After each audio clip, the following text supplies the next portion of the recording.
And then, of course, the coaching style, new types of players, new types Mhm. of different attitudes, and new types of personalities that they always have to learn and always have to sort of have their finger on the pulse of when it comes to that coaching style and being able to adjust to their players. So I think that for me, those three things, oftentimes they can get kind of convoluted a little bit, and it becomes tough for a coach to continue to evolve, but they're all requirements if you want to be a successful hitting coach.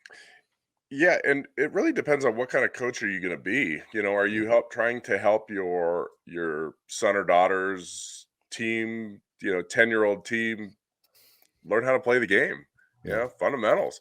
Or do you want to be a high school coach? And high school coaches, they're not making really money coaching the high school team. They do it because they love to coach baseball, and they might make a little money doing it, but not for the time that they're putting in. They're teachers. They have other jobs, right? They're not full-time high school coaches, at least in 98% of the country. There are a few out there.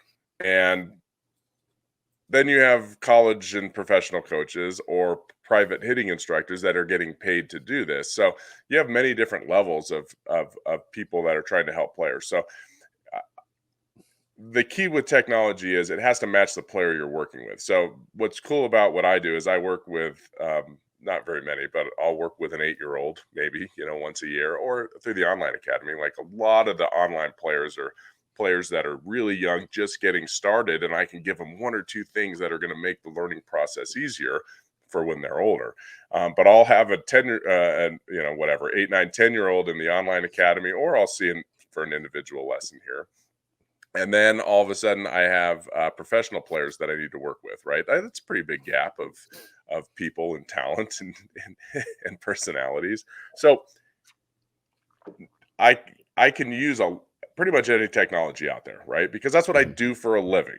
Okay, that's what I do for a living. I dedicate a lot of time to it. I dedicate hours every single day on trying to find a better way to do something with the swing or to train a player. Okay, so I've used KVest, I've used Blast, I've used HitTrex, I've used Rapsodo, I've used any kind of scouting, player development stuff that has metrics, but it doesn't work for every player. You have to figure out what player you're working with and what's the most important thing. So, per se, we will have a 10-year-old player as our example. 10-year-old player walks in and they don't really have a stride. They just kind of like do a no stride or an early stride, and then they spin their body really fast and they drop their hands or back elbow too soon. Okay, so we got kind of like your prototypical player.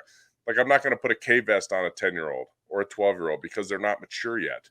Okay, we have to have a muscle structure. We have to be pretty much fully matured for KVS to make sense.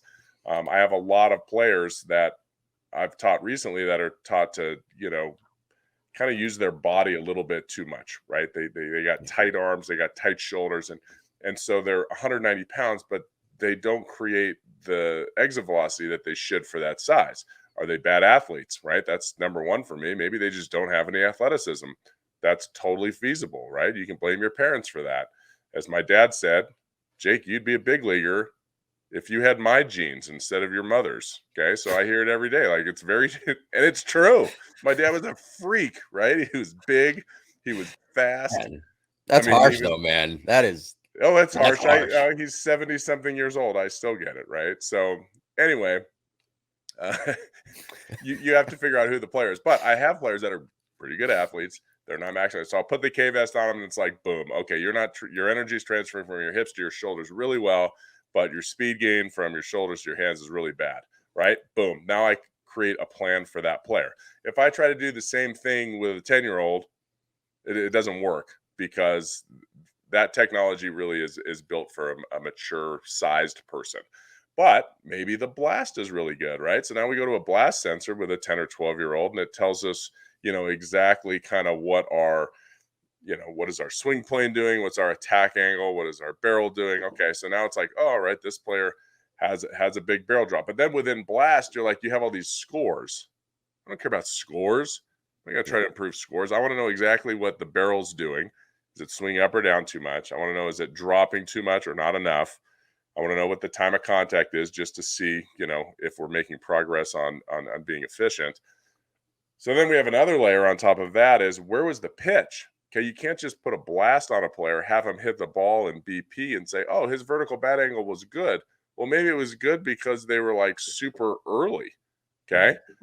And because they're super early, it fixed their barrel drop, right? They started to roll their wrists, or vice versa. Maybe they were, really late, so their time to contact was good. Oh, well, my time to contact's the greatest. Well, yeah, you fouled it off, right? But that's not the right contact point. So you have to know how to use all that technology the right way.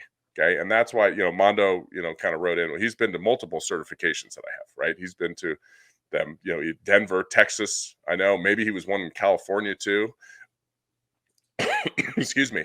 So we've gone over all of those things. We've answered all those questions. He's probably asked questions like that. Well, should I use this for this player? Um, so there's just a lot of variables with the technology. And yes, you want to be versed in everything. The more information you know, the better you're going to be.